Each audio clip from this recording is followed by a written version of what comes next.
Hello and welcome to New Jersey Politics with Laura Jones. I am Laura Jones and we're so glad to have you here.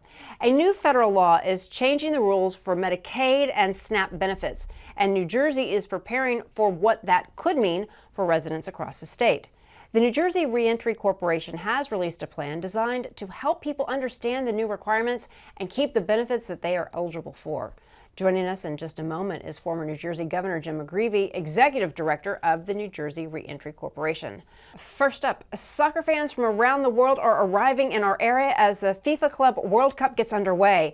In Hoboken, city leaders are turning the tournament into a community celebration with a series of neighborhood block parties featuring big screen match viewings, food, entertainment, and activities for families. The goal is to welcome visitors, support local businesses, and bring residents together around the world's most popular sport. Joining now is Hoboken Mayor Emily Jabbour. Mayor, thank you for being here. Good to see you. Good to see you as well. Thanks for having me. Yeah, well, we've been talking about the World Cup so much, and it's here. Hoboken is known for its block parties. Can you tell us a little bit about the big match block parties that you're hosting this summer? What inspired them, and what can people expect when they show up? Hoboken has a great tradition of the block party. It's something you'll see any given weekend in the summer or in the fall. Neighbors get together, and it's a great way to build community. So we thought in order to celebrate this tournament, we would turn the whole city into a series of block parties. And this would be a family-friendly way to celebrate the tournament, to give destination for anyone who's coming to the city, to kind of check out all of our different businesses. It's a great opportunity to be part of the action without having to schlep all the way to the stadium. Well, and so these parties, so they're going to be rotating through different neighborhoods with different pop-up fan zones. So can you tell us a little bit about how you're spreading them out around the city as opposed to one central location? Absolutely. We have 6 different fan zones, we're calling them, for our block parties to highlight different businesses across the city. So often people are very familiar with our downtown area that's close to Hoboken Terminal because they might be commuting in via the path or the train. We've activated all around the city so that all of our local businesses have a chance to host and be part of the action. Yeah, so let's talk a little bit about how events like this help Hoboken's restaurants, their bars, their small businesses. Can you talk about local vendors? Are they going to be featured and the kind of turnout you're hoping for? Absolutely. We've partnered with a number of our local businesses, restaurants, and even kids activities providers to make sure that everyone has an opportunity to be part of that program. You know, often in the summer, we get a bit of a slump as people head down the shore to go to the beach. So this is an amazing opportunity for our businesses to really lean into the opportunity to have not just those residents who want to stay to celebrate the tournament, but to also host the many visitors who are in Hoboken. We're already seeing and feeling the impact of people coming to this area. You walk around the streets of Hoboken and you hear all kinds of different languages being spoken right now. It's amazing. Yeah, well, so you've got thousands of fans coming to the area to watch the match at what we call MetLife Stadium, even though they're calling it the New York, New Jersey Stadium. We're going to call it MetLife. So when you're doing Hoboken, parking can be challenging. How are you preparing for the increase in visitors when it comes to public transportation and public safety? We're really leaning on public transportation as the best possible option. There's so many ways to get to Hoboken, whether it's by the train, whether it's by the ferry, whether it's the path. You know, we are the most accessible city in the entire state of New Jersey with the number of options that you have to get here via transit. We also have opportunities in our municipal garages too for those who must drive in, but we're really hoping that people will look at the options in terms of public transportation. That's also been a really successful way for people who are going to the game at MetLife to make sure to make that happen without any sort of inconvenience around that delay and how that could delay you getting to the game. Yeah, well, I mean, as this tournament continues to go on through the middle of July, more people are going to hear about it, and I don't know who can really afford tickets to this. It's really, really expensive. So word's going to get out. People want to be a part of it. And they might think, okay, well, I can't swing a ticket to MetLife, but I can go to Hoboken. So can you walk us through, like, the Hoboken Terminal? That's a major transit hub. So how big is that? How big a role is that playing for fans traveling to and from the stadium, actually, if they are going to the stadium, and also, you know, for people just coming in to maybe Hoboken to say, you know what, I can swing going to Hoboken and watching a game, watching one of these pop-up parties, watching a game at one of the pop-up parties? That's right. We want to be everyone's number one destination in terms of viewing the games because we have so many great options.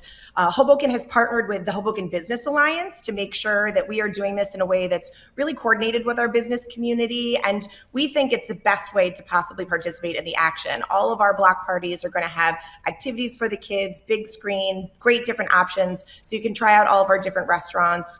It's going to be a really fun way to celebrate.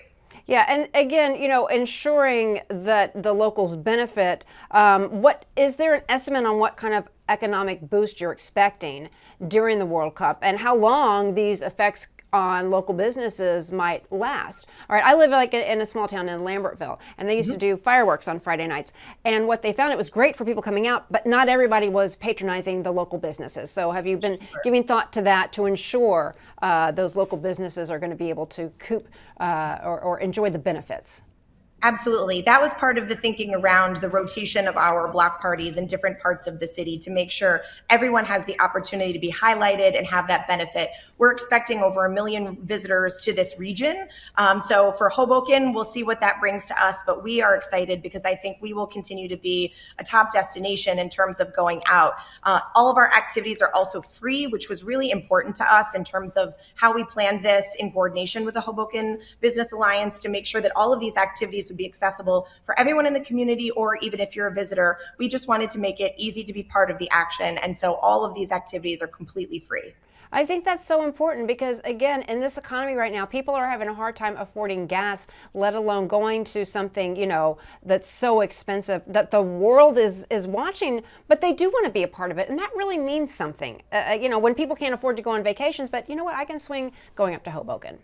That's right. It's a really exciting time, and we want everyone to feel included as part of that. Not everyone can afford to get a ticket to the game, but being able to watch with a huge crowd of people and have the opportunity to celebrate together, that's just the best part of these block parties is the community bonding that it brings. And whether that's somebody who's visiting the area, I've been hearing from neighbors who are encountering people who are visiting to cheer on their teams from other countries. They're exchanging jerseys with one another, and they're learning all about, why they're here. And it's really exciting to watch that. I mean, that's why Hoboken has always been such an amazing place to live, because we are really a community that values and celebrates the diversity of cultures. Yeah, and the state also recently gave municipalities some flexibility to extend bar hours during the tournament. So is Hoboken taking advantage of that, and could it help businesses? What's the take there? Yes, we were really excited when Governor Sherrill came to Hoboken to make that announcement. We shared a pint at Mulligan's, which is one of the top destinations in the entire state of New Jersey when it comes to watching soccer. We were given that flexibility to potentially look at extending our hours. In consultation with the Hoboken City Council, we decided to apply that to some of the evenings where there would be later matches to make sure that folks who wanted to watch a little bit later into the evening could do so. It's a limited number of days that applies to. And of course, when you're 1 square mile city, you always have to sort of weigh the benefits of a vibrant nightlife, but also make sure that you're not negatively impacting people's quality of life. So we've taken a balanced approach to give our bars and restaurants that flexibility to stay open late for those key matches, but not hopefully interfere too much with our neighbors' quality of life. And you've talked about the events being family friendly and open to everyone, not just soccer fans, not just one, the bar crowd. So again, what do you say, for people who are looking to come, and also, again, the residents who might be a little concerned about, are a lot concerned probably about crowds, noise, traffic during the celebrations?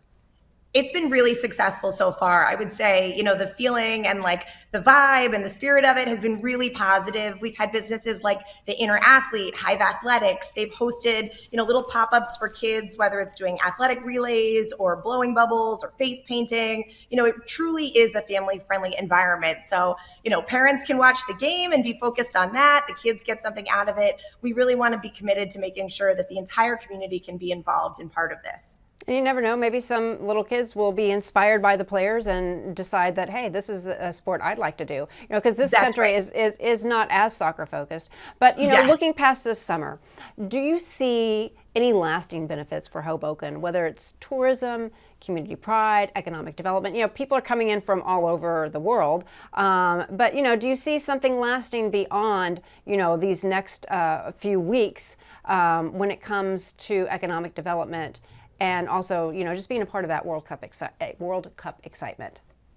I think so, because I think people really will have the opportunity to discover what's special about Hoboken. We are an incredible city. We are only 1 square mile, but we punch way above our weight when it comes to being a destination for the entire state of New Jersey and for the region. You know, there's nothing better than seeing the skyline from the New Jersey side of New York City. You get the accessibility of so many different transit options here, and the spirit of this community is unparalleled. We have one of the largest youth soccer programs in the entire state. We have incredible views from our soccer fields. You should come check it out. I think it'll leave a lasting memory for everyone. You know, World Cup is a once in a lifetime opportunity for a community like ours, and we're so thrilled that people are going to be here in Hoboken to celebrate it.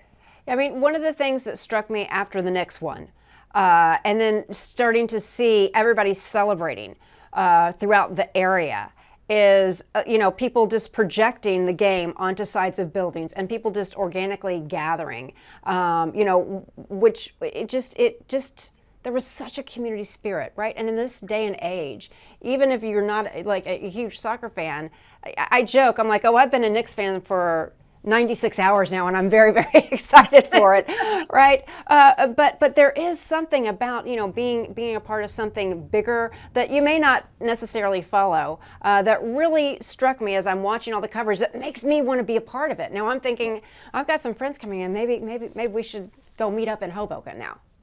Absolutely. You know, especially now more than ever. And I have teenagers in my house. So, it's hard to get people off of the phone necessarily to be part of the action.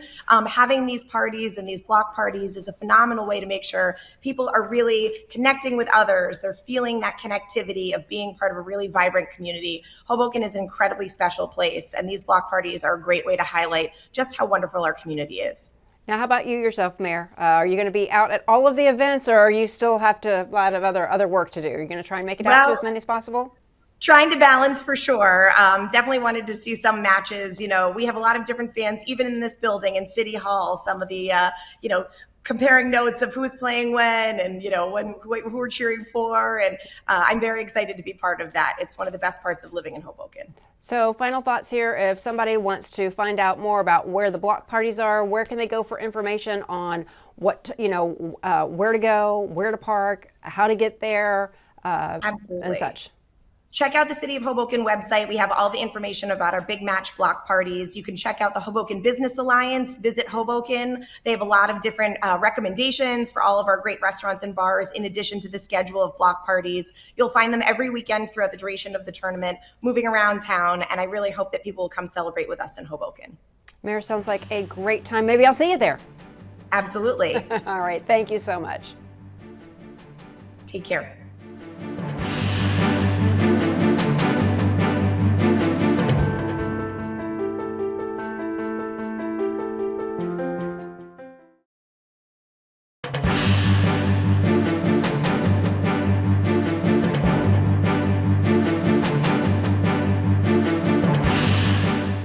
A major new federal law could change who qualifies for Medicaid and SNAP benefits, and New Jersey officials are warning that hundreds of thousands of residents could be affected. In response, the New Jersey Reentry Corporation recently brought together healthcare leaders, policymakers, and community organizations to discuss how people can keep the benefits that they are eligible for under the new rules. The organization has also released a compliance plan focused on helping some of New Jersey's most vulnerable residents, including returning citizens, veterans, and people in recovery. Joining us now is former New Jersey Governor Jim McGreevey, the Executive Director and Chairman of New Jersey Reentry Corporation. Governor McGreevey, thank you for being here. Hey, Laura, great always to be with you. Thank you. Yeah. And happy Monday. Well, thank you to you. Thank you. So first, for viewers who may not be following this closely, what is happening? What changes are coming? And why are you concerned about the impact this could have on New Jersey residents? So this is H.R. 1, which President Trump referred to as the big, beautiful bill. But what the bill does, Laura, and the reason why there's so much concern, we all understand the importance of work in the sense of giving meaning and giving purpose to people's lives. But what this bill does is it ties for people that are on SNAP, which is food stamps, 20 hours of weekly work. And for people that are seeking to have Medicaid, 80 hours of work every 6 months, or 80 hours of work, workforce training, or volunteer activity. Now, in principle, that sounds like something that's reasonable and rational.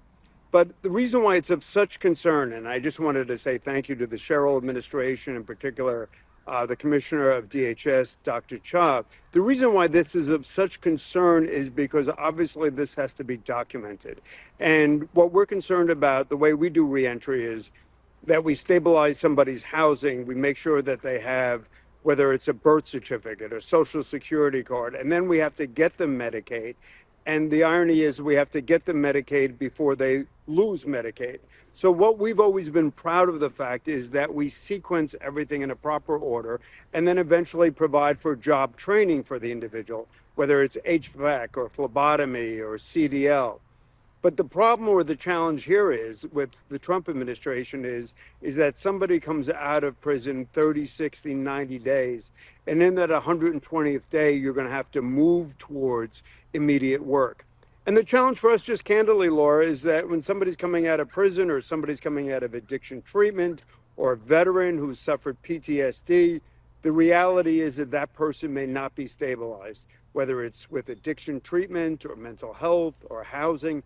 But they clearly haven't gone through our training center program. And at our reentry training center, we have 16 industry recognized credentials that are jobs, whether it's from HVAC or phlebotomy to General Electric, et cetera.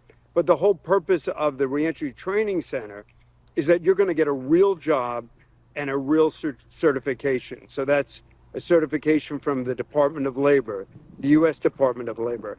And so the whole goal for us in terms of reentry is understanding the critical importance of sequencing when somebody comes home. And now we're bluntly going to have to scramble, and scramble we will, to make sure that the folks coming home have those 80 hours of workforce study to make sure they hold on to their health care. So the challenge is, like this past week, 47 of our clients received a notice saying you're off of SNAP, you're off of food stamps. There wasn't any advance notice. It didn't connect people to 20 hours of work. And so those folks are scrambling. I mean, we had them at our conference at University Hospital in Newark, where a single woman received this notice, and now Jim, what does this mean? How do I rectify this? Can I rectify it? So there's not only a lack of information, but how this program was designed wasn't the best.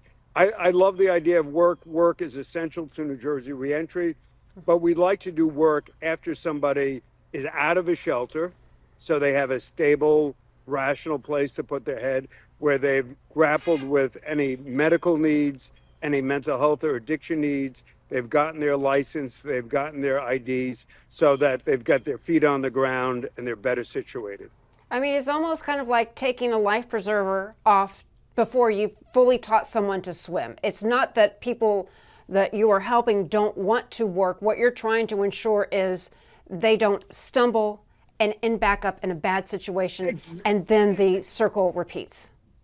That's exactly it. I mean, like when I first started reentry, like we first would get somebody out to a job in 30, 60, 90 days. And then inevitably, Laura, that person may lose that job after 6 months or 9 months, let alone 6 years, because they were trying to show. I mean, like I literally stayed overnight in a shelter to see, sort of, it's a very difficult circumstance, your belongings, and then not being situated, not having your IDs, not having your mental health, not having your meds, not addressing problems that may have happened behind the wall. And as well as for, women who want to reunify for their children. So for us, it's doing reentry backwards. We used to do that. We used to get somebody right out there, and then we realized there's a better way to do it. And the better way to do it is to sequence it so that before somebody goes out into the employment world, before they go out into the job world, they're grounded, they're settled. Yeah. And then the most important thing for us is that they have a skill. Yeah. And that skill, whether it's HVAC or phlebotomy or CDL or Cisco certification, the employment rate in NJRC goes from like 62% to upwards of 74%. Wow. Because they can represent, they have that CDL license. I can go to that motor trucker company and say, I've got a license that every required driver needs to have to carry freight. And so now all of a sudden they're competitive. They're not just stocking cans at a food store. Right. They have the possibility of a career. Yeah. So if you really want to move somebody from dependency to self-sufficiency, you've got to give them the skills to compete. And we do in the marketplace. Yeah. And I just want to say, again, thanks to the Sherrill administration, Dr. Cha, we're getting there. We're trying to make this thing work. But obviously for the people we serve, whether veterans, like people coming home from prison or addiction, I mean, the reality is they're waking up with this letter. And I mean, it obviously brings a lot of consternation. And let me just say, this applies, Lord, to the persons pursuant to the Affordable Care Act, which President Obama passed. So these are the individuals that are back in the workforce, that are working. These are the people that we actually should want to support to be engaged in work, but we shouldn't be holding Medicaid hostage. We shouldn't be holding health care or food stamps hostage. And it's so complex, it's so complicated to navigate even when things are going well. And you recently held a statewide conference on this issue. So can you talk about some of the takeaways from these discussions? Laura, that's an excellent question. When people come home, so often they don't have a driver's license, they don't have a birth certificate, they don't have a social security card, and Department of Corrections, Commissioner Kuhn does a great job, but not everybody can leave with Medicaid. And so what happens is you have this whole documentation chase. And what the federal government is doing is, all right, now you have documentation for every hour of work. We have to delineate that for the 80 hours, where you worked, what you studied. And so for a lot of folks, whether you're a veteran, whether you're coming home from prison, whether you're coming home from addiction treatment, New Jersey Reentry will document that. But if you're on your own, it's going to be tough. It's going to be really tough. The documentation game is really difficult, especially for individuals that don't have versatility or knowledge of documentation in the computer age. Governor, you're also talking about veterans, so let's talk a little bit about the veterans that you're dealing with and the implications there. Yeah, thanks, Laura, because veterans are candidly the most challenging folks we work with. I mean, the highest rates, tragically, of suicide, mental illness, and homelessness. And so for many of the veterans that we work with, they have received something called an OTH, an other than honorable discharge. And candidly, Laura, that's typically when a veteran has taken, whether it's THC, marijuana, or they've taken a narcotic, and they're discharged from the service. And so, the young folks that are in the U.S. military today are like young folks all across America. And, if they use marijuana or if they use a narcotic, that is cause for discharge typically. And so when those individuals are discharged, they receive something called an OTH, other than honorable. So there's honorable, good conduct, OTH, bad conduct, and dishonorable. When they get OTH, Laura, they get virtually no benefits. The Biden administration said they get 60 days of mental health, but traditionally they get no benefits. And so for veterans coming home, particularly those veterans that are grappling with PTSD, combat trauma, and this is real. And New Jersey Reentry gives 12 counseling sessions for episodic psychiatric breakdowns. But the reality is those veterans won't be entitled to VA services. So the only mental health, the only medical services they can access is through Medicaid. And that's why it's critically important. It's life-saving that we ensure that our veterans, these are young men and women who put our country's uniform on, have access to Medicaid. So not only, and one of the concerns, and my sister has said this time and time again, is the level of disability. So if the veteran has 100% disability, they're not required to go through these 80 hours. But if they have a lower level of disability, and it can be a wide range, they are required. So again, what's frustrating or what's of concern to me is that veterans that have come home after multiple deployments and they received an OTH discharge, they won't be able to get Medicaid. They won't be able to access health care unless they go through these 80 hours. And so that's why, if I could say humbly, anyone that is interested, just go to our website. It's at www.njreentry, that's NJREENTRY.org. reentry.org, and go to the HR1 page and just click in benefits, and then just fill out the form, and then we'll follow up with you. But for veterans, for people grappling with addiction, for people coming home from prison and county jail, this will be life-saving, and we're going to work really hard. And again, I want to thank the Sherrill administration. We're going to work as hard as, the scary thing, Laura, is the state said as many as 300,000 people could lose Medicaid. Right. That's over 250 million people. And thanks to Dr. Cha and the governor, we're trying to bring that down to 100,000. Governor McGreevey, it's enormous. It is, and that's the thing. If they're not supported, it's ultimately going to cost more money, and everybody loses. Everybody loses, and so SNAP is being taken away right now as of June 1st. The Medicaid changes will take place as of January 1st, 2027. But our goal right now is to be prepared, is to do what we have to do, so people through New Jersey Reentry ensure they keep their Medicaid, they keep their SNAP, and working with the Sherrill administration, we're going to do everything possible. At the end of the day, we want people to work, but to work, you have to be healthy, you have to keep your feet on the ground, and you have to have the benefits required so that you're in a healthy place to make that financial contribution. Governor Jim McGreevey, thank you so much for taking the time to talk to us. We really appreciate Laura. all that you do and your advocacy and talking with us today. Oh, God bless. Thank you. Thank you. And that'll do it for today. I'm Laura Jones. Thanks so much for watching New Jersey Politics. We look forward to seeing you back here next time.